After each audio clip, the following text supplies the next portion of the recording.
cover the most sort of like argumentation that you can get from legal motions, right? So after that, Michelle has asked me to do a little something on ICC because she doesn't believe it's possible to argue that ICC is a legitimate body. And we always get ICC motion. And so I'm going to go into that, but there's actually quite a bit of it, right? So basically, we're going to look at a number of things, right? So, debating law 101. The four horsemen. These are like the four main tenets we're going to be looking at today, right? The first one is justice. And we call this the family man. Basically because the principle of justice is the overarching principle of law. It's the one fundamental principle that sort of like informs all legal philosophy. So every law that's passed always attempts to be justiciable. So it's like the one overseeing everything, hence being the family man.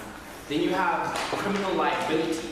Now this also covers like a large spectrum of things. It covers motions where you're going to have to be criminalizing things, motions where you may need to legalize things, or motions where you may need to make like certain crimes more punitive.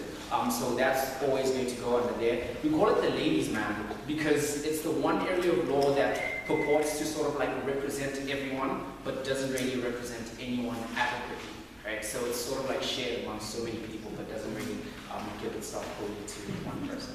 And the third thing we're going to look at, second last thing, is basically the courts. We're going to look at the duty, mandate, like structure of the courts and how they work, how that structure can be made better, and how you can use the court structure within the debates to support your argumentation. And then the last thing we're going to look at is international law, the pathological lie. I'm sure you guys all understand why it's the pathological lie. But I think like international law is the most interesting of the ones we're going to discuss. There's quite a lot of material in there, and there are like tons and tons of motions that can come from it, right? So let's start off with looking at the first one, justice. So we're going to answer a number of questions. What is justice? What does it strive to achieve? Why is it important? And is it absolute? Because every time you argue that a principle is important, you also need to be able to argue that that principle is more important than other principles which may be contesting that very same principle. So we're going to look at whether or not justice is an absolute philosophy or whether it can be tackled by certain principles against it, right? So let's start firstly with a definition. Now, there isn't one uniform, clear definition of what justice is. So this is where debaters generally have a lot of room to define justice in a way you best understand it. This is where you have the opportunity to sort of like tweak the definition to benefit what you are trying to argue. But just like for purposes of this training, we're going to be looking at two sort of like main popular definitions of what justice is, right? The first one is justice is a principle of deserved outcomes which supports the idea that people should get what they deserve. So this is basically a principle of equity. It's that Robin Hood thing, right? So if you're a bad person, you should get bad things. If you're a good person, you should get good things, and that's justiciable. The fact that your character and your actions essentially at the end of the day determine what you should derive from society, what you should derive from the government, and what you should derive from other people. The second sort of definition you can take is one that's opposite to that one, right? That justice is a concept of moral fairness that seeks to promote objective goods for everyone. So this is more principle of equality. Whereas the first one says what you get is as a direct result of what you do because you should deserve what you get. This one says that everyone deserves good. So whether you're good or not, you deserve to, whether you're bad or not, whether you're bad or good, you deserve to get good things within society. Now we're going to go into these two different definitions into more detail because they all majoritatively inform a lot of debates that deal with justice motions, right? So the one that was at the top, the objective good one, the one that everyone, regardless of like how terrible you are, deserves good within society. There are a number of things that fall under that one, right? So in order for you to be able to argue that that's the form of justice that should win at the end of the day, or the overarching form of justice, the first thing you need to be able to prove is that there's a central structure that dictates the content of what objective goods are. So under the objective good theory, what essentially happens is there needs to be a central organization, which in many instances will be a government, which has the sole authority to decide this is what's good and this is what's bad. Anything that falls outside the ambit of those definitions will be seen as bad. So that one body has the sole power to decide what's good and what's bad, right? Secondly, in order for it to be legitimate, people need to recognize the central structure as having the monopoly of authority. So in instances where, for example, people en masse go and stand up against the government and take up arms against the government, then whatever law the government passes then would be illegitimate under this policy, right? Because people have to recognize the authority as the sole power that maintains the monopoly of authority. So in places like Egypt, in places like Syria, those governments would be illegitimate to be able to pass certain laws. So this is where, for example, Gaddafi wanted to change the constitution so he could stay in power forever, even though people no longer recognize him as the sole owner of the state or whatever. That would be an illegitimate law. So it wouldn't be justiciable, whereas it would be different under the other form of justice. We're going to look at that just now, right? And thirdly, there needs to be a uniform metric to decide the content of objective goods. So, and this is extremely important under the objective good theory, right? There needs to be something that anyone can look at and say, okay, this is what the central organization has used to decide what is good and what is bad. So they maybe have used the moral fiber of society, if you're a very conservative society, they will have majoritively conservative laws. If you're a very religious society, they need to have extremely religious laws, right? So there needs to be an objective theory. It's not something that you can decide on a whim that, okay, today this is good, but circumstances change and it's going to be bad. Whereas in the other form of justice, that is extremely possible, right? And then the last thing is, and this is also extremely important, sanctions under this form of justice prioritize rehabilitation. Now, the reason they prioritize rehabilitation, and this is going to come very handy in motions where you have to criminalize things. The reason they prioritize rehabilitation is they don't necessarily believe that if you do bad, you are a bad person or you deserve bad things. They believe that when you do bad because you've grown up in some sort of social construct that has informed the way you behave. So you've grown up in an environment of crime, or certain traumatizing things have happened to you when you were young that informed your behavior as an adult or as an individual. So mostly this is where you'll find sentences that will send you to prison for a very short time, but will require you, even after you leave prison, to go have things like counseling, criminal counseling that remove you from that criminal mentality. So they focus on rehabilitation at the expense of more punitive laws. So for example, a rapist won't get 20 years, they'll get 5, but a mandatory other 5 years for them to go see a psychologist, and then that psychologist needs to assess that person, right? Now, the concept of good under the objective good theory goes like this. There's always an absolute right and an absolute wrong. So there is no in-between ground. This means that whatever happens is either right or wrong, regardless of the circumstances it happens under. So if we assume, take the rape examples for example, if we assume that if a 25-year-old man rapes a 10-year-old girl, that is an absolute wrong. What it means is it doesn't matter what the circumstances were that led him to raping the girl. So even if there were 30 Nazis that were holding a gun to his head and saying, we're going to murder every single person in your family if you don't do this, even if he does that in those circumstances, the action is still wrong. Because it's basically one of those categorical morality things, that if the action is wrong, regardless of what you change about those circumstances, that action will always be wrong. So there's always an absolute right and there's always an absolute wrong, right? Secondly, it's based on a mix of, and this is what I was talking about just now with sanctions, right? 70% utility, 25% morality, and 5% bullshit. Now, the 70% utility is basically what is the best way to ensure social welfare and social progression. So is the best way to ensure that society develops by passing more punitive sanctions against criminals and then ensuring that when they come back into society they're still criminals and haven't changed? Or do you want to focus on the criminal mentality and try to remove that from the person so that when they rejoin society they are a changed person? So what this philosophy basically says is that we would much rather focus on utility and building a society that's more, that can develop and progress faster at the expense of, for example, victim closure. So if your mom has been raped, it's one of those, we're sorry, we're not going to send him away forever. We think it's better to ensure that he doesn't rape other people. So it's more of a utilitarian thing, right? Now, the 25% morality is because, regardless of what law exists, there will always be an aspect of social morality within that informs that law. Because like the very foundation of law is like the collectivization of what society believes to be good or bad and codifying that so that society knows how to behave. That's where the 25% morality comes from. The 5% bullshit is the idea that regardless of objective rights, regardless of your intention or your want to try and prioritize progressing society and prioritizing utility, when you remove the inhumane aspect of crimes for progression, then that's basically nonsensical. Because what you're saying is, look, crime may be bad, but we're willing to turn a blind eye to the crimes that people make, just as long as those people are willing to turn around and change. So regardless of how abhorrent a crime is, for example, if we look at Hitler and everything he did, we would say to Hitler, look, we understand that you were pissed off at the Jews or whatever, but like if you're willing to change, we're willing to let you go, just so that society can progress. And the danger under that is the people who've been wronged don't necessarily buy into the system, which is where you usually have systems of governance where people stand up because they don't believe that the legal system is representing them or is protecting them from like criminals within that society, right?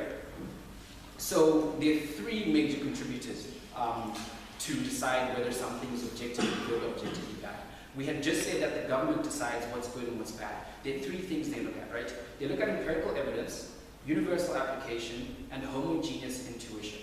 And empirical evidence, what they do is they just look back in history and decide, okay, what has been working for us? What hasn't been working for us? What has society sort of like accepted already as being good and as being bad? So if you look at things like incest, society has generally, regardless of what the law has been, always accepted incest to be a bad thing. So what that necessarily means is that society conforms to those ideals. All we have to do is codify them into law.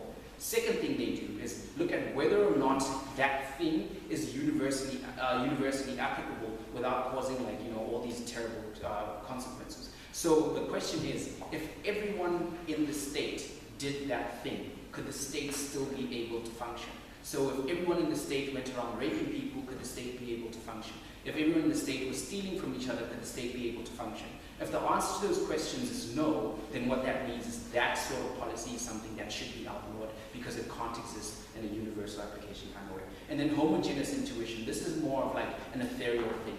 It's more what our society is trying to aspire to and what we believe in general to be right or wrong. So if you take by contrast Western and like African societies, Western societies have majoritively been like absolutely liberal, where African societies have been conservative. So that liberal or conservative stance always informs the law. Whereas they like legalize homosexuality, we believe no, let's wait a bit, we're not too sure what these guys are doing type of thing. So that law is the views expressed on this show are not necessarily those of the expressor.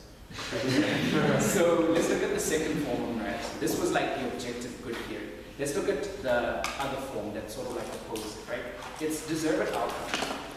Now, similarly to like the objective good theory, there needs to be a central structure. But the difference here is, right, the central structure doesn't decide on law alone. The central structure always decides on law with a large amount of bias coming from social narratives. So in instances, for example, where Ugandan people stand up and say, we don't want gay people in our society, then that will immediately be transformed into law. So the government listens to the people more than what it listens to objective ideals that may progress society. So regardless of what the consequences of passing a law are, then that government will still pass that law because it's what the people want. It relies on the theory that the government is like, like this agent of the people and should be doing what the people want all the time, and then they take that to the extreme, right? That's the deserved outcomes. Secondly, also people need to recognize the structure, we discussed this. But thirdly, right, only the good deserve good, so that's where social protection is directed. So this one really, it focuses on the people within society who are law-abiding citizens, and we don't care about everyone else. So if you commit, for example, a felony against a law-abiding citizen, you will get a harsh punishment. We're not interested in rehabilitating you for like reintegration into society. We're interested in removing you from society so that limits your capability to commit other crimes against us. So the likelihood of you having things like the death penalty and extremely arbitrary prison sentences is higher under this kind of policy, right? And then, like I said, sanctions prioritize retribution. What this means is rehabilitation doesn't really factor into it. We prioritize retribution because we are revenging against an individual who's fighting our ideals. So what that means is whether we're going to give you 15 or 20 years doesn't matter. We're just trying to remove you from society for as long as possible, right? And the idea is that everyone within society grows up knowing with the intuition of what's good and what's bad. So when you do bad, you make a concerted choice to go out and do bad things. They don't buy this whole notion that your society shapes you and the environment causes you to commit crime. They believe that every time you commit a crime, it's your sole decision to commit that crime, therefore you deserve to bear the brunt of that crime, right? So the concept of good under this theory differs from what is good under the other theory. And it differs in this way, right? There is no absolute right and absolute wrong.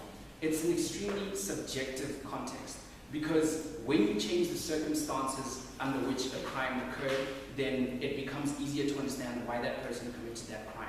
So this system doesn't believe that there are absolute rights and absolute wrongs because they're always trying to shape it in a way that protects the people who are law-abiding citizens within that country. So in instances where, like, a majority believes that we need to stop incest, for example, but the law-abiding citizens and the people who are most progressive in society believe that incest is a great thing, then those people will be prioritized over everyone else. So the good and wrong thing changes with regards to who wants what within that society, right? And then based on a disproportionate mix of utility is very minimal, right? We're not interested in building a progressive society. We're interested in protecting the people who are progressive in society right now. Two forms of sanctions are these, right? And both these sanctions are really strong. And this is what really builds the fiber of these societies. So you have your normal legal sanctions where you go before court, the court sentences you and you go to jail. But you also have extremely strong social sanctions. Because what society thinks is so important under this system, you will get like really strong social sanctions. So things like mob justice are extremely popular under this form of policy. It's where you find like people taking to the streets and beating people to death who steal things, and then there not being any legal repercussions for the way they act. Right? Now, what does justice seek to achieve? We've looked at two forms of justice, right? A form of justice that says that, look, justice is all about what we decide as a society to be good, and the form that says justice is all about what we think can progress us as a society. What does justice seek to achieve? I'm going to ask anyone. Does anyone know what justice seeks to achieve? What's this specific concept? On, like, generally. Pick any concept you want. That the outcome is fair to both parties. Right. Coercive society. A coercive, okay, right. Michelle? That's why you're here. Okay, right. There are a number of things. Social welfare, fairness, badnessness, for lack of a better word, and uniform representation. Now, this metric is extremely important when you're assessing whether an act is justiciable or not. In motions where you'll be asked to assess whether A is just or whether B is just or whether we should abandon A, you have a metric like this that you set up, and that's what informs whether or not something is just or not. So it seeks to look for social welfare, fairness, badnessness, and uniform representation. So when you're judging justice, you look at firstly, does it achieve any of those intended goals, right? So if, for example, we take people to jail for a really long time, does it ensure, is it fair? Does it ensure social welfare? And is it justiciable in that way, right? Every time that it doesn't satisfy one of those categories, that's what you use to rebut the idea of justice being unfair. So you pick which side of justice in a motion you want to fall on based on what the motion is. If a motion, for example, that wanted to legalize prostitution, you could pick a side of justice that says, look, we need to protect people who are law-abiding citizens. Prostitutes are breaking the law, they should all go to jail. And then you offer all the analysis under the second form of justice of why it's important for you to be more retributive than rehabilitatory, because you can't always be able to rehabilitate anyone, right? Secondly, does the way it achieves its goals resonate with its founding principles? This is where you look for a moral inconsistency. So if you're going to say that justice is about something being uniformly good, regardless of what circumstances you put that thing under, then you can't then change and say, look, when there are extenuating circumstances in certain cases, then maybe it's okay to let people would go. So things like battered wife syndrome that I've had a conversation with a number of you about wouldn't be allowed, because if killing a person is bad, regardless of the fact that he's been beating her every year for the past 10 years, she's not justified to kill him. So the way you try to achieve justice, is it like, does